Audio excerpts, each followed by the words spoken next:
আপোনাৰ নাম কি? শ্ৰী মুকুন্দ দাস। হয়, আপোনাৰ কি প্ৰব্লেম হৈছে? মোৰ উশাহ লওঁতে কষ্ট হয়, বুকুত এই চাইডটোত অলপ বিষ হয়।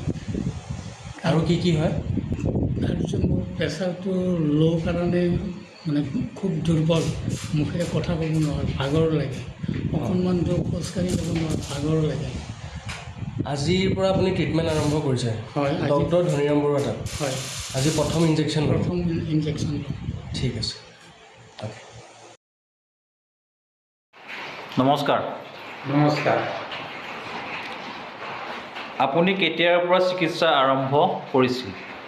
মই জুন মাহৰ 4 তাৰিখৰ পৰা ইয়াত চিকিৎসা আৰম্ভ কৰিছিলোঁ।